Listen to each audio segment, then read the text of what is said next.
Hello friends, good morning. എല്ലാവർക്കും പുതിയൊരു വീഡിയോയിലേക്ക് സ്വാഗതം. ഇന്ന് കുറച്ച് നേരത്തെ എഴുന്നേറ്റിട്ടുണ്ട് കേട്ടോ. ഒരു 5:30 ഒക്കെ കഴിഞ്ഞപ്പോഴത്തേക്ക് ഞാൻ എഴുന്നേറ്റു. കുളിക്കണമായിരുന്നു, അതുകൊണ്ടാണ് നേരത്തെ എഴുന്നേറ്റത്. അല്ലെങ്കിൽ 5:45 കഴിഞ്ഞിട്ട് എഴുന്നേക്കാറുള്ളൂ. 6 മണിയായി റെഡിയായിട്ട് ഇറങ്ങി വന്നിട്ടുണ്ട്. അത് കഴിഞ്ഞ് നമ്മൾ ആദ്യം തന്നെ ഞാൻ അടുക്കളയിലോട്ട് പോയത് എൻ്റെ അരി എടുത്തൊന്ന് അടുപ്പിലോട്ട് വെക്കാനായിട്ടാണ് കേട്ടോ. റൈസ് കുക്കർ വെച്ചേക്കുമായിരുന്നു. അങ്ങനെ അരി എടുത്ത് വെച്ചിട്ട് ഞാൻ ഉരുളൻകിഴങ്ങ് മെഴുക്കുരട്ടി വെക്കാൻ പോവാണേ. കാശിക്ക് ഇഷ്ടമുള്ള സാധനങ്ങൾ മാത്രമേ ഞാൻ കൊടുത്തു വിടാറുള്ളൂ ലഞ്ചിനായിട്ട്. അല്ലെന്നുണ്ടെങ്കിൽ അവൻ അതുപോലെ കൊണ്ടുവരും. ഇഷ്ടമുള്ള സാധനങ്ങളാണെങ്കിൽ കൊടുത്തു വിടുന്ന ചോറ് മുഴുവൻ കഴിക്കാറുണ്ട്. അപ്പോൾ ഉരുളൻകിഴങ്ങ് മെഴുക്കുരട്ടിയും ചമ്മന്തിയും മുട്ട പൊരിച്ചതും മാങ്ങ അച്ചാറുമാണ് ഇന്ന് കൊടുത്തു വിടാനായിട്ട് ഞാൻ ഉദ്ദേശിച്ചേക്കുന്നത്. അപ്പോൾ ആദ്യം തന്നെ ഞാനാണെങ്കിൽ കിഴങ്ങെല്ലാം അങ്ങ് അരിഞ്ഞ് വറുക്കി വെച്ചിട്ടുണ്ട്. അതിലോട്ട് ഞാൻ കുറച്ച് വെളുത്തുള്ളിയാണ് ചതച്ചിടാൻ വേണ്ടി പോകുന്നത്. അപ്പം ഞാൻ ഇതിലാണെങ്കിൽ കടുക് വറക്കത്തില്ല, എണ്ണ ഒഴിച്ചിട്ട് എണ്ണ തിളച്ച് വരുമ്പോഴത്തേക്ക് നമ്മളാണെങ്കിൽ മുളക് പൊടി, മഞ്ഞൾപ്പൊടി, ഇച്ചിരി ഉപ്പും ഈ വെളുത്തുള്ളിയും കൂടി ഇട്ട് ഈ കിഴങ്ങ് നല്ലതായിട്ട് അങ്ങ് പുരട്ടി വെക്കും. എന്നിട്ട് ഈ ചൂടായി വരുന്ന എണ്ണയിലോട്ട് ഇട്ടിട്ട് നല്ലതായിട്ട് മൊരിച്ച് എടുക്കും കേട്ടോ. നല്ലതായിട്ട് വെന്ത് കഴിയുമ്പോൾ നമ്മളതിനെ വിതറി ഇട്ട് കഴിയുമ്പോൾ അത് നല്ലതായിട്ട് അങ്ങ് മൊരിഞ്ഞ് കിട്ടും കേട്ടോ. അങ്ങനെയാണ് ഞാൻ കിഴങ്ങ് മെഴുക്കുരട്ടി വെക്കുന്നത്. അല്ലാതെ കുക്കറിലിട്ട് വേവിക്കുകയോ അല്ലാതെ വെള്ളം ഒഴിച്ച് വേവിച്ചിട്ട് പിന്നെ എണ്ണയിലിട്ട് വറുത്തെടുക്കുകയോ അങ്ങനൊന്നും ഞാൻ ചെയ്യാറില്ല. എണ്ണയിൽ തന്നെ ഇടുന്ന വെന്ത് ഞാൻ വറുത്തെടുക്കുന്ന പോലെയാണ് ചെയ്യാറുള്ളത്. അപ്പം അരി ഏകദേശം വെന്ത് വന്നിട്ടുണ്ട്, അതിനെ ഊറ്റണം. അപ്പം ഞാൻ ഓർത്ത് ഇതൊക്കെ ഒന്ന് അടുപ്പിലോട്ട് വെച്ചിട്ടൊക്കെ ഊറ്റാമെന്ന് കരുതിയിരിക്കുവാണ്. കഞ്ഞിവെള്ളം എടുത്ത് വെക്കണം. ഇപ്പോൾ എല്ലാവർക്കും പനിയൊക്കെ ആയതുകൊണ്ട് തന്നെ കഞ്ഞിവെള്ളം കുടിക്കും. പിന്നെ ശ്രീമോൻ ഒരു 11 മണി 12 മണിയൊക്കെ ആകുമ്പോഴത്തേച്ചിട്ട് കഞ്ഞി കൊടുക്കണം. പിന്നെ അമ്മച്ചിക്ക് കഞ്ഞിവെള്ളം വേണം കേട്ടോ. അങ്ങനെ അതിന് വേണ്ടിയിട്ട് അങ്ങനെ ഇരിക്കുവാണ്. ഇച്ചിരി ഒന്ന് ഒതുങ്ങിയിട്ട് ശേഷം ഊറ്റാമെന്ന് കരുതി. ഇച്ചിരി വേവാനും ഉണ്ടായിരുന്ന അരി. അങ്ങനെ നമ്മളാണെങ്കിൽ അരപ്പെല്ലാം പുരട്ടിയ കിഴങ്ങ് നമ്മുടെ പാനിലോട്ടിട്ട് ഞാൻ അങ്ങ് അടച്ച് വെക്കുവേ. ഈ കുഴിയുള്ള പാത്രത്തിലിടാറുമില്ല, ഈ പാൻ പോലുള്ളതിലാണ് വെച്ചുണ്ടാക്കാറുള്ളത്. അത് കഴിഞ്ഞ് പിന്നെ നമ്മളാണെങ്കിൽ തേങ്ങ തിരുമാനായിട്ട് പോവുകയാണ്. അപ്പം ചമ്മന്തിക്ക് വേണ്ടിയിട്ടാണ് തേങ്ങ. പിന്നെ വേറെ എന്തിനാ, പുട്ടിന് വേണം. അതാണ് ഞാൻ ആലോചിച്ചു കേട്ടോ. ഒരു മുറി തേങ്ങ എന്തായാലും ഇന്ന് തിരുമണമെന്ന് ഓർത്ത് മുഴുവനും തിരുമാനുള്ള സമയമില്ല. അവർ എഴുന്നേറ്റ് വരുന്നതിന് മുമ്പ് എൻ്റെ ജോലി ഒതുക്കി അടുക്കളയിൽ നിന്ന് എനിക്ക് ഹാളിലോട്ട് ചെല്ലണം. എങ്കിൽ മാത്രമേ അവരെ ഒരുക്കി എനിക്ക് വിടാൻ പറ്റത്തുള്ളൂ. അവരെ നല്ലതാണ് എൻ്റെ കാശിമോനെ. അപ്പം ഞാനിങ്ങോട്ട് എഴുന്നേറ്റ് വരുന്നതിന് മുമ്പായിട്ട് ശ്രീമോൻ ഇച്ചിരി ഞെരിപിരിയൊക്കെ കൊള്ളുന്നുണ്ടായിരുന്നു. വേഗം തന്നെ എഴുന്നേറ്റ് വരുമെന്നൊക്കെ ഓർത്താണ് ഞാൻ വേഗം എല്ലാ പണികളും ചെയ്യുന്നത്. അപ്പം തേങ്ങയ്ക്കകത്താണെങ്കിൽ തേങ്ങാ വെള്ളം ശുദ്ധമായ വെള്ളമാണ്, മധുരമില്ലെങ്കിൽ ഞാൻ കുടിക്കും കേട്ടോ. അങ്ങനെ തേങ്ങ തിരുമാനായിട്ട് പോകണേ. ചിരവ വെളിയിൽ നിന്ന് എടുത്ത് അകത്തോട്ട് വെക്കുവാണ്. അപ്പം നല്ല തണുപ്പുണ്ടായിരുന്നു കേട്ടോ. ഇന്നലെ നല്ല മഴയുണ്ടായിരുന്നു തോന്നുന്നു രാത്രിയിൽ, ഞാൻ ഒന്നും അറിഞ്ഞില്ല. രാവിലെ എഴുന്നേറ്റപ്പോഴായിരുന്നാലും നല്ല തണുപ്പുണ്ടായിരുന്നു, കുളിച്ചപ്പോഴും നല്ല തണുപ്പുണ്ടായിരുന്നേ. അങ്ങനെ പിന്നെ നമ്മളാണെങ്കിൽ തേങ്ങയെല്ലാം തിരുമുവാണ്. തേങ്ങ തിരുമ്മിയതിന് ശേഷം വേണം കൊച്ചുള്ളി ഇഞ്ചിയൊക്കെ എടുക്കാനായിട്ട്. കൊച്ചുള്ളി ഇഞ്ചിയൊക്കെ ഇട്ടാണ് ഞാൻ ചമ്മന്തി അരയ്ക്കാറ്. മാങ്ങ ഉണ്ടെങ്കിൽ മാങ്ങയും കൂടെ വെക്കും. ഇപ്പോൾ മാങ്ങയൊന്നുമില്ല ഇവിടെ. നമ്മളങ്ങനെ അച്ചാറിടാൻ വേണ്ടി മാത്രമേ മാങ്ങ വാങ്ങിക്കാറുള്ളൂ. ഞാനങ്ങനെ മീൻകറികളിലൊന്നും അധികം മാങ്ങ ഇടാറില്ല കേട്ടോ. നമ്മളിപ്പോൾ തേങ്ങ അരച്ച മീൻകറി വെക്കുവാണെങ്കിൽ തന്നെ വടക്കംപുളി തന്നെയാണ് ഇടുന്നത്. അല്ലെങ്കിൽ നമുക്ക് ഇലിമ്പിപ്പുളി ഉണ്ട് നമ്മുടെ മുറ്റത്ത്, അപ്പോൾ അതിട്ടാണ് മീൻകറി വെക്കാറ്. അപ്പോൾ നമ്മുടെ അരി ഊറ്റാറായിട്ടുണ്ട്. അപ്പോൾ ഞാൻ തേങ്ങ തിരുമ്മി കഴിഞ്ഞപ്പോഴത്തേക്ക് അരി അങ്ങ് ഊറ്റിയേക്കാവുന്ന കരുതി. അല്ലെങ്കിൽ ഇനിയും കിടന്നു കഴിഞ്ഞാൽ അത് നല്ലതായിട്ട് വെന്ത് കഴിഞ്ഞാൽ പിന്നെ കഞ്ഞി മാത്രമേ കുടിക്കാൻ പറ്റൂ, ചോറ് വെള്ളം പിടിക്കും. അങ്ങനെ വെള്ളം നമ്മുടെ കഞ്ഞിവെള്ളം ഇങ്ങനെ എടുത്ത് വെച്ചിട്ട് ബാക്കി ഞാനാണെങ്കിൽ ഊറ്റിയിടുവാണേ.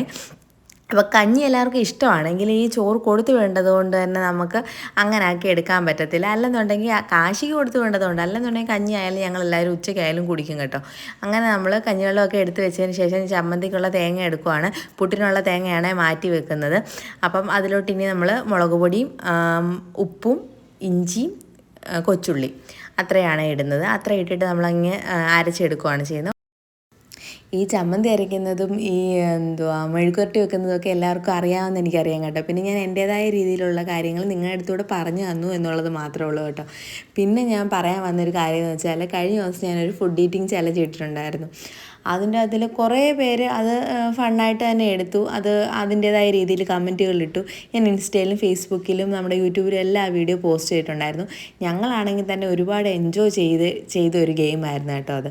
അപ്പോൾ അതിൽ ഒരാൾ വന്ന് എനിക്ക് കമൻറ്റ് ഇട്ടേക്കോ, നീ ഒരു അമ്മയാണോ എന്നും ചോദിച്ച്. അത് കുട്ടിക്ക് കൊടുത്തൂടെ എന്നും ചോദിച്ചു. അത് കുഴപ്പമില്ല, ഓക്കെ, നമ്മളത് വിട്ടു. നീ ഒരു അമ്മയാണോ എന്ന് ചോദിച്ചതിൻ്റെ അതിൽ ഞാൻ തിരിച്ചു കൊടുത്ത കമൻറ്റ് അല്ല, അച്ഛനാണ് എന്നുള്ളത് മാത്രമാണ്. അല്ല ഇവരുടെ അടുത്തൊക്കെ ഞാൻ എന്താണ് ബോധിപ്പിക്കേണ്ടത്? ഞാനൊരു അമ്മയാണെന്നോ അല്ലെങ്കിൽ ഞാൻ എൻ്റെ മക്കളെ സ്നേഹിക്കുന്നോ ഇല്ലയോ എന്നുള്ളത് ഇവരുടെ അടുത്ത് ബോധിപ്പിക്കേണ്ട കാര്യമില്ല. അത് അവനെ കഴിക്കാൻ സമ്മതിക്കാത്തത് കൊണ്ടാണ് നീ ഒരു അമ്മയാണോ എന്ന് ചോദിച്ചതെന്ന് എനിക്ക് മനസ്സിലായി. പക്ഷേ ആ ഒരു ഗെയിമിൽ ഞാൻ കഴിഞ്ഞ ലോങ് വീഡിയോയിലും പറഞ്ഞിട്ടുണ്ടായിരുന്നു, അവനാണെങ്കിൽ 2-3 ബൈറ്റ് എടുക്കുന്നുണ്ട്. പക്ഷേ ഇവന് ഒരുപാട് വായി വന്നു കഴിയുമ്പോൾ കഴിക്കാൻ പറ്റുന്നില്ല കാശിക്ക്. അങ്ങനെ അവനത് തുപ്പിക്കളയുകയും ചെയ്തു. അങ്ങനെ ഒരുപാട് വേസ്റ്റാക്കി കളഞ്ഞു. ഷവർമ ആയാലും ബർഗർ ആയാലും പപ്സ് ആയാലും എല്ലാം ഇവൻ വായിലെടുത്തെങ്കിലും നന്നായിട്ട് കഴിച്ചിട്ടില്ല. അവന് ഓക്കാനം വരുന്നെന്നും പറഞ്ഞാൽ ഛർദ്ദിച്ച് കളയുമായിരുന്നു ചെയ്തത്. അതെല്ലാം നമ്മൾ കട്ട് ചെയ്തായിരുന്നു വീഡിയോ ഇട്ടിട്ടുള്ളത്. അല്ലാതെ കണ്ടിന്യൂ പോയൊരു വീഡിയോ അല്ലത്. നമ്മൾ കുട്ടികളുമായിട്ട് വീഡിയോ എടുക്കുമ്പോൾ അത് കട്ട് ചെയ്ത് എഡിറ്റ് ചെയ്തൊക്കെ ചെയ്യേണ്ടി വരും. എന്ന് വെച്ചാൽ അവർക്ക് നമ്മുടെ കൂട്ട് എല്ലാ കാര്യങ്ങളും ചെയ്യണമെന്ന് അറിയണമെന്നില്ല.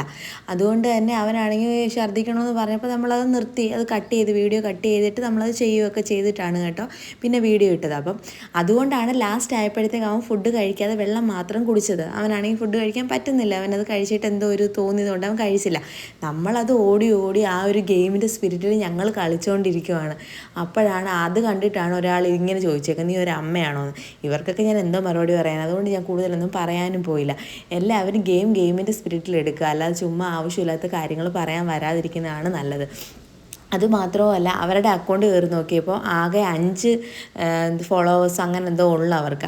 എനിക്ക് തോന്നുന്നു സോഷ്യൽ മീഡിയ ആയിട്ട് വലിയ പരിചയമൊന്നും ഇല്ല താനും. ഈ ആകെ ഇങ്ങനെയുള്ള വീഡിയോസിന് കമൻറ്റ് ഇടാൻ വേണ്ടി മാത്രമുള്ള ഒരു അക്കൗണ്ടാണെന്നാണ് എനിക്ക് കണ്ടിട്ട് പൊതുവേ തോന്നിയത്. അപ്പം അങ്ങനെയുള്ളവരെ അവിടെ കിടന്ന് പറയട്ടെ തന്നെ ഞാൻ വിചാരിച്ചു. അങ്ങനെ പറഞ്ഞോട്ടെ, എനിക്കൊരു വിഷയമില്ല. ഞാൻ ഇനിയും വീഡിയോസ് ഇടും. ഇവരൊന്നും കണ്ടിട്ടല്ലല്ലോ ഞാൻ വീഡിയോസ് ഇടുന്നത്. അപ്പോൾ എനിക്കാണെങ്കിൽ ഒരു ലോങ് വീഡിയോ ഇടുമ്പോഴല്ലേ ഇതിനെപ്പറ്റി സംസാരിക്കാൻ പറ്റത്തുള്ളൂ. അതുകൊണ്ടാണ് ഇപ്പോൾ പറഞ്ഞത്. ഷോർട്ട് വീഡിയോസിന് അതിലൊന്നും ഉൾപ്പെടുത്താൻ പറ്റത്തില്ല. അപ്പോൾ കഴിഞ്ഞ ലോങ് വീഡിയോയിൽ ഞാൻ പറഞ്ഞെങ്കിൽ ഈ കമൻറ്റ് അതിന് ശേഷം വന്നതാണ് കേട്ടോ. അതുകൊണ്ടാണ് ഇപ്പോൾ ഞാനത് പറയാൻ കാര്യം. അപ്പം നമുക്ക് നമ്മുടെ വിഷയത്തിലോട്ട് വരാം കേട്ടോ. ഞാനാണെങ്കിൽ ചമ്മന്തി അരച്ചായിരുന്നു, കാപ്പി ഇട്ടായിരുന്നു, പിള്ളേർക്ക് ബൂസ്റ്റ് എടുത്തു, ഏട്ടന് ചായ എടുത്തു. അത് കഴിഞ്ഞിട്ട് നമ്മൾ മുട്ട പൊരിക്കാൻ പോകണം കേട്ടോ. അവന് ലഞ്ച് പാക്ക് ചെയ്യാൻ വേണ്ടി തുടങ്ങുവാണ്. അപ്പോൾ ചോറാണെങ്കിൽ ഇന്നലെ പറഞ്ഞു 2 തവിയെ ഇടാവോ അമ്മയെന്ന് പറഞ്ഞിട്ടുണ്ടായിരുന്നേ. അപ്പോൾ ഞാനത് 2 തവി ചോറും വെച്ചിട്ട്, നമുക്ക് ഇടുമ്പോൾ തൃപ്തി വരത്തില്ല, കുഞ്ഞുങ്ങൾക്ക് വയറ് നിറയുമോ, വീട്ടിലല്ലല്ലോ, സ്കൂളിലായതുകൊണ്ട് അവന് ഇനിയും വേണമെന്ന് തോന്നിയാലോ എന്ന് കരുതി ഞാനാണെങ്കിൽ ചോറ് ഞാൻ ആവശ്യത്തിന് ഇട്ടിട്ട് അത് കഴിഞ്ഞിട്ട് മെഴുക്കുവരട്ടി എടുത്തു. ഇനി ചമ്മന്തി വെക്കണം, മാങ്ങാച്ചാറും വേണമെന്ന് പറഞ്ഞിട്ടുണ്ടായിരുന്നു കേട്ടോ. അങ്ങനെ മാങ്ങാച്ചാറും ഒക്കെ എടുത്ത് അവൻ്റെ ലഞ്ചിൽ വെക്കുന്നുണ്ട്. ഇന്ന് കഴിക്കുകയോ ഇല്ലയോ വേണമെന്ന് തലേന്നേ പറഞ്ഞതുകൊണ്ടാണ് ഞാൻ എടുത്ത് വെച്ചത്. ഈ ഒരു സമയം ആയപ്പോഴത്തേക്ക് അച്ഛനും മക്കളുമൊക്കെ എഴുന്നേറ്റ് വന്നിട്ടുണ്ടായിരുന്നേ. അപ്പോൾ ശ്രീമോനാണെങ്കിൽ നല്ല ഉറക്കമാണ്, ഏട്ടൻ്റെ ദേഹത്ത് കിടന്ന് ഉറങ്ങുവാണ്. അതുകൊണ്ട് ഏട്ടൻ ദിവാങ്കോട്ടിൽ തന്നെ കിടന്നു. കാശിക്കാണെങ്കിൽ ഉറക്കം മതിയാകാത്തതുകൊണ്ട് എനിക്ക് ഇനിയും ഉറങ്ങണമെന്നും പറഞ്ഞ് കാശി ഇരിക്കുമായിരുന്നേ. പറഞ്ഞു, മോനെ ഇപ്പം തന്നെ ഒരുപാട് ലേറ്റായി, മോൻ എഴുന്നേറ്റ് കുളിക്കുന്നൊക്കെ പറഞ്ഞിട്ടാണ് ഞാൻ ലഞ്ച് പാക്ക് ചെയ്യുന്നത്. അപ്പോൾ പുട്ടിനാണ് കുഴച്ച് വെച്ചിട്ടുള്ളത്. പുട്ടുണ്ടാക്കണം, ചപ്പാത്തി ഉണ്ടാക്കണം. ഏട്ടൻ വന്ന് കിടക്കുന്ന വീഡിയോ എടുത്തിട്ടില്ലെന്നാണ് കേട്ടോ ഞാൻ കരുതിയത്. പക്ഷേ എടുത്തിട്ടുണ്ടായിരുന്നു. ഏട്ടൻ കുറച്ച് സമയം അവൻ നിന്നു, അവൻ എഴുന്നേറ്റ് തറയിൽ നടക്കുമെന്ന് നോക്കി. പക്ഷേ ഇല്ല, അവൻ നിന്നില്ലായിരുന്നു. അങ്ങനെ പിന്നെ ഏട്ടനും അടങ്ങിയിരുന്നു. പിന്നെ മുട്ടക്കറിയാണ് പുട്ടിനുണ്ടാക്കുന്നത്. അതുകൊണ്ട് മുട്ട പുഴുങ്ങാനായിട്ട് കുക്കറിലാണ് ഇടുന്നത്. അവൻ 2 വിസിലടിക്കുമ്പോഴത്തേക്ക് കഴിയും. നമ്മളവിടെ വെള്ളം കുറയുന്നുണ്ടോ അല്ലെങ്കിൽ തിളച്ച് പോകുന്നുണ്ടോ നോക്കി നിൽക്കണ്ടല്ലോ. അപ്പോഴത്തേക്ക് എൻ്റെ കാര്യങ്ങൾ നടക്കും. വിസിലടിക്കുന്നതുകൊണ്ട് കേൾക്കാമല്ലോ. അങ്ങനെ ഞാൻ വന്ന് ലഞ്ച് അങ്ങ് പാക്ക് ചെയ്ത് അവൻ്റെ ലഞ്ച് ബാഗ് വെക്കുവാണേ. അപ്പോൾ വെള്ളവും ഇത് മതിയാവുന്നില്ല, വലിയൊരു കുപ്പിയും കൂടെ വാങ്ങിക്കണേ എന്നൊക്കെ പറഞ്ഞിട്ടുണ്ട് കൊച്ചാട്ടൻ. എന്നിട്ട് ഞാനാണെങ്കിൽ ടൈം ടേബിൾ നോക്കി വെക്കുവാണേ. അപ്പോൾ ടൈം ടേബിൾ കാശി നോക്കി വെക്കുമെങ്കിലും പിന്നെ ഒന്നുകൂടെ എനിക്ക് നോക്കേണ്ടി വരും. ഒരു ടെസ്റ്റോ നോട്ടോ കൊണ്ടുപോയില്ലെന്നുണ്ടെങ്കിൽ വഴക്കും കേൾക്കും. അതുമാത്രമല്ല, പിള്ളേർ ആ സമയത്ത് പഠിപ്പിക്കുന്ന സമയത്ത് വേറെ എന്തെങ്കിലും ശ്രദ്ധിച്ചിരിക്കേണ്ടി വരും. അവർക്ക് എഴുതാനും പഠിക്കാനും പറ്റത്തില്ലല്ലോ. അതുകൊണ്ട് തന്നെ ഞാൻ അവനെയും കൊണ്ട് കഴിവതും ടൈം ടേബിൾ നോക്കി വെപ്പിക്കത്തില്ല. കുറച്ചുകൂടെ കഴിയുമ്പോൾ പിള്ളേർ തന്നെ നോക്കി വെക്കണം. എങ്കിൽ പോലും ഇപ്പം ഞാൻ കരുതി അവനെയും കൊണ്ട് തലേന്ന് നോക്കി വെപ്പിക്കുമെങ്കിലും ഞാൻ പിറ്റേ ദിവസം ഒന്നുകൂടെ നോക്കാറുണ്ട് കേട്ടോ. അപ്പം മഴ ഇല്ലാഞ്ഞിട്ട് പോലും അവൻ്റെ കുട നിവർത്തി ഒന്ന് കളിച്ചു എന്നാണ് ചെയ്തതാണ് തലേന്ന്. അപ്പോൾ ഞാനത് ശരിക്കൊക്കെ മടക്കി വെച്ച് കൊടുക്കുവാണേ. അത് കഴിഞ്ഞപ്പോൾ അവൻ്റെ അബാക്കസിൻ്റെ ടെസ്റ്റ് നമ്മൾ നേരത്തെ വാങ്ങിച്ചിട്ടുണ്ടായിരുന്നു സ്കൂളിൽ നിന്ന്. അന്ന് തന്നെ ഒരു വീഡിയോ ഇട്ടിട്ടുണ്ടായിരുന്നില്ല, അത് മാറി വാങ്ങിക്കാനായിട്ട് ഞാൻ പോയെന്ന്. പിന്നെയും മാറിയിട്ടുണ്ടായിരുന്നു കേട്ടോ. എന്താ കാര്യം എന്നറിയാൻ വയ്യ. നമ്മൾ പൊതിഞ്ഞെല്ലാം റെഡിയാക്കി കൊടുത്തു വിട്ട ടെസ്റ്റായിരുന്നു. പിന്നെ അവർ മാറി പുതിയ 2 ടെസ്റ്റ് കൂടെ കൊടുത്തു വിട്ടിട്ടുണ്ട്. അങ്ങനെ അത് പൊതിഞ്ഞ് കൊടുക്കണം. അതിന് വേണ്ടിയിട്ട് ഞാനത് പൊതിഞ്ഞുകൊണ്ട് നിൽക്കുകയാണ് കേട്ടോ. പുതിയത് ക്ലാസ്സിൽ കൊണ്ടുവരാൻ പറ്റത്തില്ല, മിസ്സ് വഴക്ക് പറയും കേട്ടോ. അപ്പോൾ ഈ സ്പീഡിൽ പറയുന്നതുകൊണ്ട് തന്നെ എനിക്ക് അണപ്പ് പോലെ വരുന്നുണ്ട് കേട്ടോ. അതുകൊണ്ടാണ് ഇടയ്ക്കിടയ്ക്ക് ഒരു സ്ലോ ആയിട്ട് പോകുന്നത്. ഇത് ഞാൻ ചെയ്യാൻ പോകുന്നത് ടൈം ടേബിളെല്ലാം നോക്കി വെച്ചതിന് ശേഷമാണ് കേട്ടോ. എല്ലാം കഴിഞ്ഞിട്ട് ഞാൻ അടുക്കളയിലോട്ട് വന്നതാണ്. എനിക്ക് ചപ്പാത്തിക്ക് വേണ്ടി, എനിക്ക് വേണ്ടുന്ന ചപ്പാത്തി മതി. അപ്പോൾ ചപ്പാത്തിക്ക് കുഴയ്ക്കാനായിട്ടാണ് വന്നത്. അമ്മച്ചിക്ക് ആ പുട്ടിനാണെങ്കിൽ കുഴച്ച് വെച്ചത്. അമ്മച്ചിക്ക് പുട്ടാണ് ഇഷ്ടം. ചപ്പാത്തി കഴിക്കും, നമ്മൾ ഉണ്ടാക്കുന്ന ചപ്പാത്തി ആണെങ്കിൽ 2 എണ്ണം കഴിക്കും. അതിപ്പോൾ എപ്പോഴും ഒന്നും വേണ്ട, എപ്പോഴെങ്കിലും അമ്മച്ചിക്ക് തോന്നുമ്പോൾ. പുട്ടാണെങ്കിൽ എപ്പോൾ കൊടുത്താലും കഴിച്ചോളൂ. അതുകൊണ്ട് ഞാൻ പുട്ടിന് കുഴച്ച് വെച്ചിട്ടാണ് ഞങ്ങൾക്ക് ചപ്പാത്തിക്ക് എടുക്കുന്നത്. അങ്ങനെ ചപ്പാത്തിയുടെ മാവെല്ലാം ഞാൻ കുഴയ്ക്കുവാണ്. നമ്മളാണെങ്കിൽ നേരത്തെ പാക്കറ്റ് ചപ്പാത്തി ആയിരുന്നു വാങ്ങിക്കുന്നത്. അപ്പം എനിക്ക് ഉണ്ടാക്കാനുള്ള മടി കൊണ്ടാണ് പാക്കറ്റ് ചപ്പാത്തി വാങ്ങിച്ചുകൊണ്ടിരുന്നത്. അങ്ങനെ ഞാൻ ഈ ലൂസ് ഗോതമ്പൊടി വാങ്ങിച്ചൊന്ന് ഉണ്ടാക്കി നോക്കിയപ്പോൾ നല്ല ടേസ്റ്റ്, നല്ല മയവും ഉണ്ട്. അപ്പോൾ ഇത് കഴിച്ച് കഴിഞ്ഞാൽ പിന്നെ നമുക്ക് പാക്കറ്റ് ചപ്പാത്തി വേണമെന്ന് തോന്നത്തില്ല. അതുകൊണ്ട് ഞാൻ പറഞ്ഞു, ഏട്ടാ ഇനിയും പാക്കറ്റ് ചപ്പാത്തി വേണ്ട, ഏട്ടനാണെങ്കിലും ചപ്പാത്തി 3 നേരം അല്ലെങ്കിൽ 2 നേരമൊക്കെ കഴിക്കുന്നതല്ലേ, അതുകൊണ്ട് തന്നെ നമുക്ക് ഇങ്ങനെ ഞാൻ കുഴച്ചുണ്ടാക്കിക്കോളാം, കുഴപ്പമില്ല എന്ന് പറഞ്ഞ് അങ്ങനെ ഞാനാണെങ്കിൽ എല്ലാം കുഴച്ച് വെച്ചേ. അപ്പോൾ അതിനിടയ്ക്ക് അമ്മച്ചി ഇതെല്ലാം സോപ്പ് തേച്ചിട്ടിട്ടുണ്ടായിരുന്നു പാത്രം.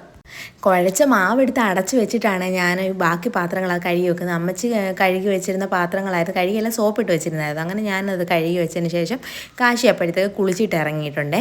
കാശി തന്നെ കുളിച്ചോളും കേട്ടോ, നമ്മൾ ആരും കുളിപ്പിക്കേണ്ട കാര്യമില്ല, കാശി എല്ലാം തന്നെ ചെയ്യും. ഇപ്പം പഴയ പോലെ ഒന്നുമല്ല, പഴയ പോലെ എന്ന് വെച്ചാൽ ശ്രീമോൻ ഉണ്ടാകുന്നതിന് മുമ്പ് എല്ലാ കാര്യത്തിനും ഞാൻ തന്നെ വേണമായിരുന്നു, എല്ലാം ഞാൻ തന്നെ ചെയ്തായിരുന്നു കുഞ്ഞിനെ വിടുന്നത്. ഞാൻ പ്രഗ്നൻ്റ് ആയിരുന്ന സമയത്ത് എൻ്റെ കാശി തന്നെ എന്നോട് ഇങ്ങോട്ട് പറഞ്ഞു, അമ്മേ കുഞ്ഞുവാവയും കൂടെ വന്നു കഴിയുമ്പോൾ അമ്മയ്ക്ക് പാടല്ലേ, അമ്മ കുഞ്ഞുവാവയെ നോക്കണ്ടേ, അപ്പം ഞാൻ തന്നെ ചെയ്ത് പഠിക്കാം എന്നും പറഞ്ഞ് എൻ്റെ മോൻ തന്നെയാണ് കുളിക്കാനും അല്ലെങ്കിൽ പല്ല് തേക്കാനും ഡ്രസ്സ് ഇടാനും എല്ലാം തന്നെ ചെയ്യുമായിരുന്നു കേട്ടോ. അതുകൊണ്ട് അതുകൊണ്ട് എനിക്ക് വലിയ പാടില്ല. രാവിലെ ഞാൻ എന്തെങ്കിലും ജോലിയാണെങ്കിൽ തന്നെ അവൻ വേഗം കുളിക്കുകയും റെഡിയാവുകയൊക്കെ ചെയ്യും. പിന്നെ എൻ്റെ തൃപ്തിക്ക് എനിക്ക് ജോലിയൊന്നും ഇല്ലെന്നുണ്ടെങ്കിൽ ഞാൻ ഓടി വന്ന് അവനെ ഡ്രസ്സ് ഇടിയിക്കുകയും പൗഡർ ഇടിയിക്കുകയും മുടി ചെയ്യുകയും ഒക്കെ ചെയ്യും. അവൻ തന്നെ ചെയ്ത് കഴിഞ്ഞാൽ എനിക്ക് ചില സമയത്ത് എനിക്ക് വിഷമവും വരും, ചില സമയത്ത് എനിക്കത് ചെയ്ത് കൊടുക്കാത്തതിൻ്റെ ഒരു ഇത് വരും. അതുകൊണ്ട് ഞാനത് ചെയ്ത് കൊടുക്കും കേട്ടോ. ഇവിടെ ആണെങ്കിൽ ഭയങ്കര മഴയാണ് കേട്ടോ, ഭയങ്കര കാറ്റും മഴ ഇപ്പം തുടങ്ങിയതാണ്. അപ്പോൾ അതിൻ്റെ ആയിരിക്കും ചില സൗണ്ടുകളൊക്കെ കേൾക്കുന്നത്. അപ്പം അത് നിങ്ങളുടെ അടുത്ത് ഞാൻ പറഞ്ഞതാണ്, നിങ്ങൾ ഓർക്കത്തില്ല ഞാൻ കാര്യം പറഞ്ഞുകൊണ്ടിരിക്കുന്നതിൻ്റെ ഇടയ്ക്ക് എന്താ ഇത്രയും വലിയ സൗണ്ടെന്ന്. അപ്പോൾ ഇത് മഴയുടെയാണ്, നമ്മുടെ മുകളിൽ ഷീറ്റ് ഇട്ടേക്കുന്നതുകൊണ്ട് തന്നെ നമുക്ക് ഈ മഴ പെയ്യുമ്പോഴത്തേക്ക് ഭയങ്കരമായിട്ട് സൗണ്ടാണ് തോന്നുന്നത്. അങ്ങനെ പിന്നെ നമ്മളാണെന്നുണ്ടെങ്കിൽ അവനെ റെഡി ആയി കഴിഞ്ഞപ്പോൾ ഞാൻ പറഞ്ഞു ഗേറ്റ് അങ്ങ് തുറന്നിട്ട് മോനെ, ഇപ്പോൾ വാൻ വരുമ്പോൾ നമുക്ക് വേഗം ഇറങ്ങി പോകാമല്ലോ. അങ്ങനെയാണെങ്കിൽ അവൻ ഗേറ്റ് തുറന്നുകൊണ്ട് നിൽക്കുകയാണ്. അപ്പോഴാണ് ഞാൻ മുടിയിൽ കെട്ടഴിക്കുന്നത്. ഈ മുടി നല്ലതായിട്ട് ഊരുന്നത് കൊണ്ട് തന്നെ എനിക്ക് മുടി അഴിച്ചിട്ടുണ്ട് അടുക്കളയിൽ നിൽക്കാൻ ഭയങ്കര പാടാണ്. അതുപോലെ കുളിച്ചിട്ട് നിൽക്കുവാണെങ്കിൽ തന്നെ ഭയങ്കര ചൂടാണ്. ഈ മുടി അഴിച്ചിട്ടുണ്ട് നിൽക്കുമ്പോൾ കൂടും ചൂടൊക്കെ. അങ്ങനെ ഞാൻ മുടിയെല്ലാം കോതിയിട്ടിട്ട് ഞാനാണെങ്കിൽ മുടി ഒന്ന് കെട്ടി വെക്കാനായിട്ട് വന്നപ്പോൾ ഞാൻ മിററിൽ വെള്ളമൊക്കെ വീണിട്ട് പാട് വരുമല്ലോ, അപ്പോൾ അത് ഞാൻ ടിഷ്യൂ വെച്ച് അങ്ങ് തുടയ്ക്കുവാണേ. ടിഷ്യൂ വെച്ച് തുടച്ചതിനൊക്കെ ശേഷം ഞാൻ മുടി അങ്ങ് ചെറുതായിട്ട് കുളിപ്പിന്നൽ പിന്നുമല്ല നമ്മൾ അതുപോലെ ഒന്ന് പിടിച്ച് കെട്ടിയിടാമെന്ന് കരുതി. അഴിച്ചിട്ട് കഴിഞ്ഞാലും ശ്രീമോൻ പിടിച്ച് വലിക്കും എടുക്കും ചെയ്യും. ഇങ്ങനെ ഇട്ടാലും വലിക്കത്തില്ല എന്നല്ല, എങ്കിൽ പോലും ചുമ്മാ ഒന്ന് ഒതുക്കി വെച്ചേക്കാമെന്ന് കരുതി ചെറുതായിട്ടൊന്ന് കുളിപ്പിന്നൽ പിന്നെ ഇടാമെന്ന് കരുതി. പിന്നെയൊന്നുമില്ല, ചുമ്മാ ഒരു ക്ലിപ്പൊക്കെ കുത്തിയിട്ടോ. ഈ കുളിപ്പിന്നൽ എന്നൊക്കെ പണ്ട് കാലത്ത് എല്ലാവരും പറയായിരുന്നു, ഇപ്പോൾ ആരും അങ്ങനെ പറയുന്നത് കേൾക്കുന്നതേ ഇല്ല. എല്ലാവരും ഈ ക്ലിപ്പ് വന്നതിന് ശേഷം ക്ലിപ്പ് അങ്ങ് ഏത്തതേ ഉള്ളൂ, പിന്നെ നിൽക്കത്തില്ല ആരും. അപ്പോൾ മുടിയൊക്കെ കെട്ടിക്കഴിഞ്ഞ ഉടനെ തന്നെ അന്നേരം തന്നെ വണ്ടി വന്നിട്ടുണ്ടായിരുന്നേ. അപ്പോഴത്തേക്കും ഞങ്ങൾ വേഗം തന്നെ കയറാനായിട്ട് ഇറങ്ങി. അപ്പോഴേക്കും കാശി ചാടി ഇറങ്ങി, ഞങ്ങളുടെ പുറകെ ശ്രീമോൻ ഇറങ്ങി. അപ്പം വാനിലോട്ട് ഇവനെ കയറ്റി കഴിഞ്ഞപ്പോഴത്തേക്ക് പിള്ളേരെ കണ്ടപ്പോഴത്തേക്ക് ശ്രീമോൻ ഓടി വന്നു കേട്ടോ. ഓടി വന്നപ്പോഴത്തേക്ക് ഞാൻ പേടിച്ച് പോയപ്പോൾ സൈഡിലോട്ട് പോകുന്നു. അപ്പോൾ ചേട്ടന്മാർക്കും ചേച്ചിമാർക്കും ടാറ്റ കൊടുക്കാനായിട്ട് വന്നതാണ്. എൻ്റെ കുഞ്ഞങ്ങനെ ടാറ്റയൊക്കെ കൊടുത്തിട്ട് തിരിച്ചോടി അതിൽ സ്പീഡിൽ ഓടി കയറി വരുവാണ്. അപ്പോൾ അവൻ്റെ കയ്യിലൊരു മുട്ടായി ഇരിപ്പുണ്ട്. ആ മുട്ടായി വെച്ച് ടൊട്ടാന്ന് അവരെ കാണിച്ചു കൊടുക്കുമായിരുന്നു ചെയ്തത്. അത് കഴിഞ്ഞ് അകത്ത് കയറി കഴിഞ്ഞാൽ ഞാൻ ഓർത്തെങ്കിൽ അങ്ങ് തൂത്ത് വാരിയിട്ട് കഴിഞ്ഞാൽ പിന്നെ എനിക്ക് ജോലിയില്ലല്ലോ. അപ്പം മീൻ വാങ്ങിച്ചിട്ടില്ല, മീൻ കറിയൊന്നും വെച്ചിട്ടില്ലല്ലോ. അപ്പം മീൻ കറി വെക്കണം. കുഞ്ഞമ്മ വിളിച്ച് പറഞ്ഞായിരുന്നു ചക്ക വേണമെന്ന് ചോദിച്ചു വേവിക്കാനായിട്ട്. അപ്പോൾ ഞാൻ വേണമെന്ന് പറഞ്ഞപ്പോൾ കൊച്ചും കൊണ്ടുവരാമെന്ന് പറഞ്ഞിട്ടുണ്ട്. അപ്പം ഞാൻ ഓർത്തു ഈ ജോലികളൊക്കെ കഴിഞ്ഞ് വെച്ച് കഴിഞ്ഞാൽ പിന്നെ ചക്കയും വേവിക്കാം, മീൻ കറിയും വെക്കാമല്ലോ. അതുകൊണ്ട് തൂത്തുവാരുവാണ്. കാശി പോയി കുറച്ച് കഴിഞ്ഞപ്പോഴത്തേക്ക് ഞാൻ തൂത്തുവാരുവാണ്. ജനലൊക്കെ തുറന്നിട്ടിട്ടാണ് തൂത്തുവാരുന്നത്. അപ്പോഴത്തേക്ക് കുറച്ച് കാറ്റും വെളിച്ചമൊക്കെ കയറുമല്ലോ എന്ന് കരുതി അങ്ങ് തൂത്തുവാരുവാണ്. അപ്പോൾ ഈ തൂക്കുന്നതിൻ്റെ കൂട്ടത്തിൽ ശ്രീമോൻ്റെ കളിപ്പാട്ടങ്ങളൊക്കെ അവിടെ എവിടെയൊക്കെ കിടപ്പുണ്ട്. ശ്രീമോൻ അതൊക്കെ തപ്പാനാണ് വന്ന് അവിടെ നിൽക്കുന്നത്. എന്നിട്ട് അത് അവിടെ കിടക്കുന്ന അവന് വേണ്ടുന്നതൊക്കെ അവൻ പറക്കിയെടുത്തുകൊണ്ട് ഓടുന്നതുമുണ്ട്, വേണ്ടുന്നതും വേണ്ടാത്തതും എല്ലാം പറക്കിയെടുത്തുകൊണ്ട് ഓടുന്നുണ്ട്. അവന് വേണ്ടാത്തതൊന്നുമില്ലല്ലോ. അങ്ങനെ പിന്നെ ഞാനാണെങ്കിൽ തൂത്തുവാരി ഏകദേശം എല്ലാമൊക്കെ തീരാറായപ്പോഴാണ് കൊച്ചൻ വന്നത് കേട്ടോ.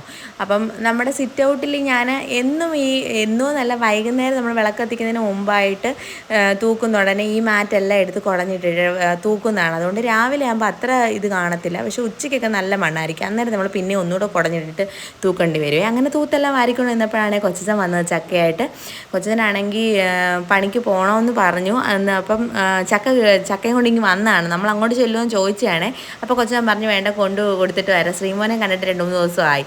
അങ്ങനെ കൊച്ചൻ ചക്കയായിട്ട് വന്നു. അപ്പോഴത്തേക്ക് ഞാൻ കൂട്ടി വാരിയില്ല കേട്ടോ. അതൊരു സൈഡിലോട്ട് തൂത്ത് വെച്ചിട്ട് ഞാനാണെങ്കിൽ ഇങ്ങോട്ടിങ്ങ് പോന്നിട്ടുണ്ട് കൊച്ചൻ്റെ അടുത്തോട്ടെ.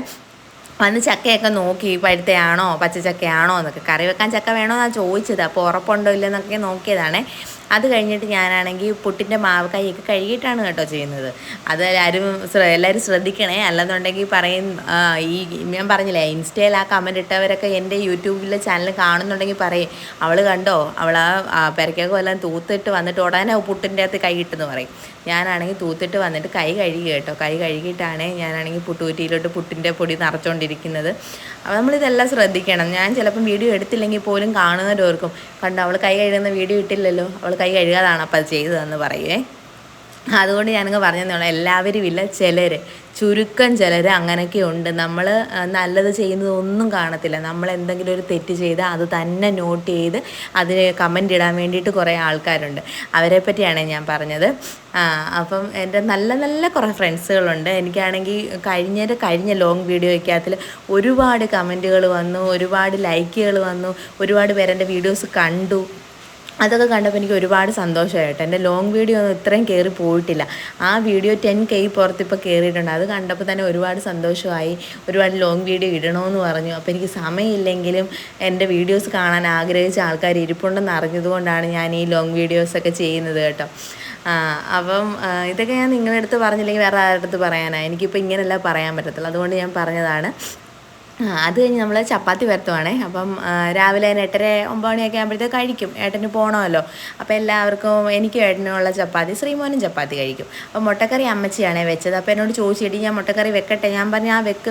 അപ്പോഴത്തേക്ക് ഞാൻ ചപ്പാത്തി പരത്തിയിട്ട് വരാമെന്ന് പറഞ്ഞു. അപ്പോഴത്തേക്ക് ഇച്ചിരി കൂടെ പറ്റാനുണ്ടായിരുന്നു മുട്ടക്കറി. അതെടുത്ത് ഞാൻ ഇപ്പുറത്തോട്ട് വെച്ചിട്ട് ഞാൻ ചപ്പാത്തി ചുട്ടുകൊണ്ട് നിൽക്കുവാണേ. അപ്പം ഞാൻ ഉണ്ടാക്കിയ ചപ്പാത്തിക്ക് ഇത്രയും ടേസ്റ്റ് ഉണ്ടായിരുന്നു എന്ന് ഉണ്ടാക്കിയപ്പോഴാണ് ഞാൻ അറിഞ്ഞത്. ഇപ്പോൾ ഒരു 3-4 ദിവസം കൊണ്ട് ചപ്പാത്തി കുഴച്ച് വരുത്തി തന്നെയാണ് ഉണ്ടാക്കുന്നത്. അപ്പോൾ എനിക്ക് 365 ദിവസം ചപ്പാത്തി എന്നാലും ഞാൻ കഴിച്ചോളൂ, എനിക്കിഷ്ടമാണ്. അതുകൊണ്ട് കുഴപ്പമില്ല. ഇത്രയും നാൾ ഞങ്ങൾ എന്തുകൊണ്ട് ഇത് അറിഞ്ഞില്ല എന്നുള്ളതായിരുന്നു എൻ്റെ സങ്കടം. ഞങ്ങൾ എന്തുമാത്രം രൂപ കളഞ്ഞ് ഈ ചപ്പാത്തി പാക്കറ്റ് ചപ്പാത്തി വാങ്ങിച്ച് നമ്മൾ ഗോതമ്പൊടി വാങ്ങിച്ചുണ്ടാക്കിയാൽ എന്ത് ടേസ്റ്റാണ്.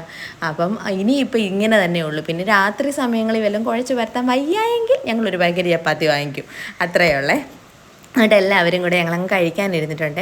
അമ്മച്ചിക്ക് പുട്ടും കൊടുത്തു, ഞങ്ങൾക്കെല്ലാം ചപ്പാത്തി എടുത്തു. അങ്ങനെ ഞങ്ങൾ കഴിക്കാനായിട്ട് ഇരിക്കുവാണ്. ഏട്ടൻ കഴിച്ചു കഴിഞ്ഞാൽ ഉടനെ ഏട്ടന് പോകണമെന്നും പറഞ്ഞ് ഏട്ടൻ നിൽക്കുവാണ്. ഞാൻ പറഞ്ഞു ഏട്ടാ വരുന്നു കഴിക്കാതെ കുളിക്കാൻ പോയതാണ്. അപ്പോൾ എല്ലാവരും ചിലർ പറയും കുളിച്ചിട്ടേ കഴിച്ചിട്ടേ കുളിക്കാവൂ എന്നൊക്കെ. ഞാൻ പറയും ഏട്ടൻ കഴിച്ചിട്ടങ്ങ് കുളിച്ചാൽ മതി, എന്നിട്ട് അങ്ങ് പോകാമല്ലോ, പിന്നെ ഇരിക്കണ്ടല്ലോ, സമയം പോകത്തില്ലല്ലോ. ഈ കുളിച്ച് കഴിഞ്ഞിട്ട് കഴിക്കാൻ പറഞ്ഞു കഴിഞ്ഞാൽ കുളിച്ച് കഴിയുമ്പോഴത്തേക്ക് ഏതെങ്കിലും ഒരു കസ്റ്റമറോ സാറോ വിളിച്ച് കഴിഞ്ഞാൽ ഏട്ടൻ കഴിക്കാതെ ഓടും. ഇതാകുമ്പോൾ കഴിച്ച് കഴിഞ്ഞിട്ട് നിൽക്കുകയെന്നുണ്ടെങ്കിൽ കുഴപ്പമില്ലല്ലോ, കുളിക്കാതെ പോകാൻ പറ്റത്തില്ലല്ലോ. അതുകൊണ്ടാണ് ഈ കുളിക്കുന്നതിന് മുമ്പ് കഴിക്കാൻ പറയുന്നത്. അപ്പോൾ ഏട്ടൻ പോയതിന് ശേഷം ഞാനാണെങ്കിൽ മീൻ വെട്ടാനായിട്ട് നിന്നാണ്. ചാളയാണ് കിട്ടിയത്, കുഞ്ഞു ചാളയാണ് എനിക്ക് വേണ്ട ചാള. ചാളയെന്നല്ല, ഒരു മീനും എനിക്ക് വേണ്ട. അപ്പം ഞാൻ അമ്മച്ചിക്കും ഏട്ടനും മതിയല്ലോ. അപ്പം ചാളക്കറിയും നമുക്ക് ചക്കയും വേവിക്കാമെന്ന് കരുതി. ബാക്കി കറികളൊക്കെ രാവിലെ വെച്ചതുകൊണ്ടല്ലോ, ചമ്മന്തിയും മെഴുക്കുവരട്ടി എല്ലാം ഉണ്ട് നമുക്ക്. അപ്പോൾ പിന്നെ ചാളക്കറിയും ചക്കയും വേവിച്ചാൽ മതിയെന്നും പറഞ്ഞ് ഞാനാണെങ്കിൽ ചക്ക പൊളിക്കുന്നതിന് മുമ്പ് ചാള അങ്ങ് വെട്ടാൻ നിന്നപ്പോൾ അമ്മച്ചി പറഞ്ഞു നീ അത് വെട്ടി തരുവാണെങ്കിൽ ഞാൻ അങ്ങ് പൊളിച്ച് വറക്കി വെക്കാമെന്ന് പറഞ്ഞു. അപ്പം ഞാനാണെങ്കിൽ വേഗം തന്നെ കൈ കഴുകിയിട്ട് ചക്ക അങ്ങ് കട്ട് ചെയ്ത് കൊടുക്കാമെന്നായിരുന്നു. അപ്പോൾ അമ്മച്ചി അങ്ങ് പൊളിച്ചെടുത്ത് അരിഞ്ഞു വെച്ചോളും. ചക്കയും അല്ലാത്ത പച്ചക്കറികളൊക്കെ അരിയലിൻ്റെ ഡ്യൂട്ടിയല്ല ശ്യാമളയ്ക്കാണ്. ശ്യാമള തന്നെയാണ് എല്ലാം ചെയ്യുന്നത്. അമ്മച്ചിയുടെ പേരാണ് ശ്യാമളയെന്ന്. ഞാൻ എൻ്റെ കൊച്ചിലെ തൊട്ട് ഞാൻ മാമളയെന്നായിരുന്നു വിളിക്കുന്നത്. അതിപ്പോഴും മാമളയെന്നും ശ്യാമളയെന്നും എനിക്ക് സ്നേഹം വരുമ്പോൾ ഞാൻ പലതും വിളിക്കും. അപ്പം ചിലരൊക്കെ പറയും എന്തിനായി പേര് വിളിക്കുന്നത്, നിന്നെക്കാട്ടി എത്ര വയസ്സിന് മൂത്തതാണ്, അല്ലെങ്കിൽ നിൻ്റെ അച്ചാമ്മയല്ലേ എന്തിനാ ഇങ്ങനെയൊക്കെ വിളിക്കുന്നതെന്നൊക്കെ ചോദിക്കും കേട്ടോ. അപ്പം ഞാൻ പറയുന്നതിനെക്കാട്ടി മുന്നേ അമ്മച്ചി പറയും അവൾ എന്നെ എന്തോ വിളിച്ചാലും എനിക്ക് അമ്മച്ചിന്ന് വിളിക്കുന്ന പോലെ തോന്നുന്നത്, അതുകൊണ്ട് എനിക്കൊരു കുഴപ്പമില്ല. ഞാൻ പറയാം അമ്മച്ചിക്ക് കുഴപ്പമില്ല, പിന്നെ വേറെ ആർക്കാ കുഴപ്പം, ഞാൻ എനിക്ക് ഇഷ്ടമുള്ളത് വിളിക്കുമെന്ന് പറയേ. അപ്പം ഞാൻ ഇതെല്ലാം ചെയ്തുകൊണ്ടിരുന്നപ്പോഴെല്ലാം എൻ്റെ ശ്രീമൻ ഭയങ്കര കരച്ചിലായിരുന്നു അവിടെ കിടന്നുകൊണ്ട്. അവൻ വന്നില്ല എൻ്റെ അടുത്തോട്ട്, നമ്മൾ ചെന്നെടുക്കണം. അങ്ങനെ കുറച്ച് നേരം ഞാൻ കൊഞ്ചിച്ചെല്ലാം കഴിഞ്ഞിട്ട് ഞാൻ പോയി എടുത്തിട്ടുണ്ടായിരുന്നു. ചക്കയെല്ലാം അമ്മച്ചി പൊളിച്ച് വെച്ചു. ഞാൻ മീനും എല്ലാം വെട്ടിക്കൊടുത്ത് അമ്മച്ചി പറഞ്ഞു അമ്മച്ചി കറി വെച്ചോളാമെന്ന്. അങ്ങനെ ഞാൻ ശ്രീമോനെ ഉറക്കാനായിട്ട് മുകളിലോട്ട് വന്നാണ്. താഴെ ഉറക്കി കിടത്താം, പക്ഷേ താഴെ ഉറക്കി കിടത്തി കഴിഞ്ഞാൽ പിന്നെ അമ്മച്ചിക്കൊന്ന് കിടക്കണമെന്ന് തോന്നിക്കഴിഞ്ഞാൽ ഇവൻ കിടന്നു കഴിഞ്ഞാൽ പിന്നെ വേറെ ആർക്കും കിടക്കാൻ പറ്റത്തില്ല. ഇവൻ തിരിഞ്ഞും മറിഞ്ഞ് നേരെയും ഒക്കെ അങ്ങ് കിടക്കും. അങ്ങനെ പിന്നെ മേളിൽ കൊണ്ടുവന്ന് അവനെ ഉറക്കി കിടത്തിയതിന് ശേഷം ഞാൻ ബെഡ്ഷീറ്റൊക്കെ വിരിച്ചിടാനായിട്ട് റൂമിലോട്ട് വന്നേ. അങ്ങനെ ഇനി ഈ പണി കൂടെ ഒക്കെ കഴിഞ്ഞാൽ പിന്നെ എനിക്ക് നമ്മൾ ഈ എടുക്കുന്ന വീഡിയോസ് എല്ലാം എഡിറ്റ് ചെയ്യുക. ഞാനിപ്പോൾ ഈ എഡിറ്റ് ചെയ്തുകൊണ്ടിരിക്കുന്ന ഈ ജോലികളെല്ലാം കഴിഞ്ഞതിന് ശേഷം ആണ് കേട്ടോ. അങ്ങനെ ഞാനാണെങ്കിൽ ബെഡ്ഷീറ്റുകളെല്ലാം വിരിച്ചിട്ടു. തൂത്തൊന്നും വരേണ്ട കാര്യമില്ലായിരുന്നു, മുകളിൽ ഒരു പൊടിയില്ലായിരുന്നു. നമ്മൾ ഒന്നരയിട്ട് നമ്മൾ മുകളിലെല്ലാം തൂത്തുമായിരുന്നതുകൊണ്ട് ഇന്ന് കുഴപ്പമില്ല. ഇനി നാളെ നമുക്ക് തൂക്കണം കേട്ടോ. അപ്പോൾ ബെഡ്ഷീറ്റ് ഞാനാണെങ്കിൽ ആ മെത്തേഡ് അടിയിലോട്ട് കയറ്റി വെച്ചതാണ്. അത് കഴിഞ്ഞിട്ട് ഞാനാണെങ്കിൽ പില്ലോസ് എല്ലാം എടുത്ത് വെച്ചു. നമ്മുടെ പുതയ്ക്കുന്ന ബെഡ്ഷീറ്റെല്ലാം മടക്കി വെച്ചു. അത് കഴിഞ്ഞ് എല്ലാം ഞാൻ കറക്റ്റായിട്ട് ഇതാക്കിയിട്ടുണ്ട്. അങ്ങനെ നമ്മൾ ആക്കിയിട്ടില്ലെന്ന് രാത്രി കിടക്കാൻ വരുമ്പോഴത്തേക്ക് കിടക്കാൻ തോന്നത്തില്ല. അതാണ് അങ്ങനെ എല്ലാ റൂമിലും പോയി അവിടെയൊക്കെ എന്തെങ്കിലും പണികളൊക്കെ ഉണ്ടോ നോക്കി അങ്ങനെ പണികളെല്ലാം കഴിഞ്ഞിട്ട് ഞാൻ വന്നിരുന്ന് എഡിറ്റ് ചെയ്തുകൊണ്ടിരിക്കുകയാണ് ഇപ്പം. അപ്പോൾ ഇന്നത്തെ വീഡിയോ ഇത്രയൊക്കെയുള്ളൂ. വീഡിയോ ഇഷ്ടപ്പെട്ടെങ്കിൽ എല്ലാവരും ലൈക്ക്, ഷെയർ, സബ്സ്ക്രൈബ് ചെയ്ത് എന്നെ സപ്പോർട്ട് ചെയ്യുക. അപ്പോൾ പുതിയൊരു വീഡിയോ ആയിട്ട് വരുന്നത് വരെ tata bye bye, see U.